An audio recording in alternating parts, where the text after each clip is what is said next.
कि ये जो अभी का जो भूकंप जो आया है वो बेसिकली पश्चिमी नेपाल मतलब वेस्टर्न नेपाल रीजन में आया, जो कि हमारे उत्तराखंड के रीजन से सटा हुआ है जोन है।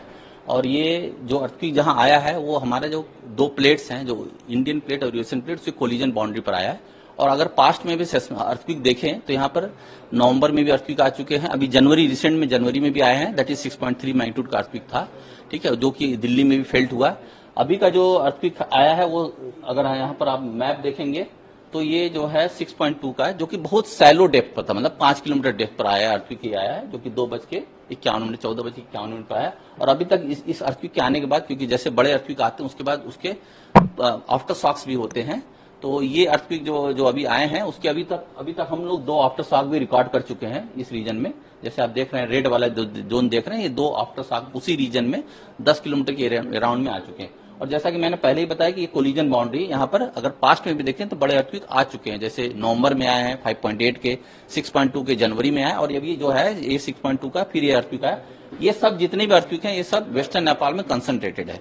और ये कोलिजन बाउंड्री जहाँ स्ट्रेस बिल्डअप होता है और एनर्जी जब स्ट्रेस बिल्डअप होता है तो अगर उसकी जो रॉक की कैपेसिटी होती है उसकी बियॉन्ड जाती है तो वो ब्रेक होता है, और ब्रेक होने पर अर्थक्वेक आते हैं। तो जैसे हिमालयन कोलिजन बाउंड्री अर्थक्वेक आते रहते हैं।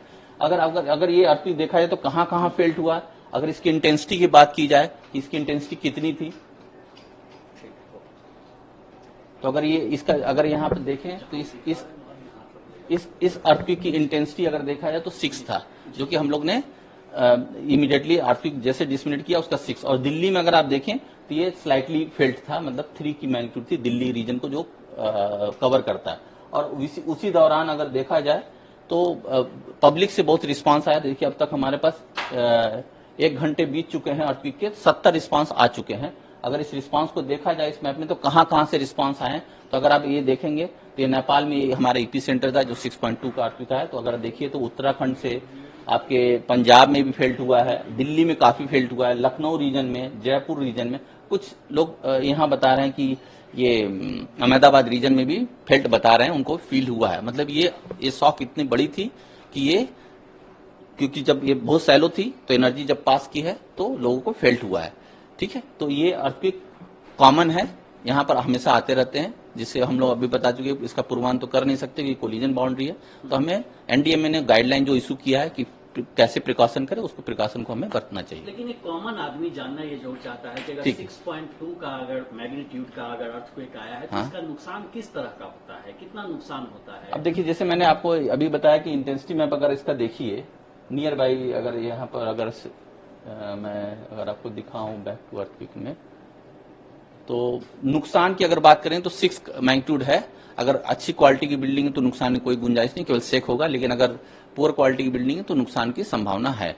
अभी इसका जैसे रिपोर्ट अगर हम ये बता रहे हैं यहाँ पर, अगर हम देखें कि अगर ये देखा जाए तो 6.2 का अगर इंटेंसिटी मैप देखें हम आपको बताएं तो ये यहाँ अगर इसका लीजेंड देखें तो ये बताता है कि 6 का मतलब स्ट्रांग है। तो स्ट्रांग में जनरली क्या होता है कि बिल्डिंग में क्रैक्स आते हैं, बिल्डिंग फॉल नहीं होती है। 6 का मतलब ये, अगर डिजास्टर होगा, ड्वेल होगा तो बिल्डिंग कोलैप्स होती है। तो 6 का मतलब बिल्डिंग में क्रैक्स, दरारें आ सकती हैं। और फेल्ट काफी देर तक, अगर पास में है, इसके पास है तो काफी देर तक फील होगा। जैसे दिल्ली में अभी हमारे मंत्रालय में लोग जैसे पैनिक किए तो मतलब 10 सेकंड 15 सेकंड का फेल्ट हुआ है। तो यहाँ पर कोई जान माल का नुकसान की संभावना बहुत ही कम है दिल्ली में, क्योंकि दिल्ली से 400 किलोमीटर दूर है।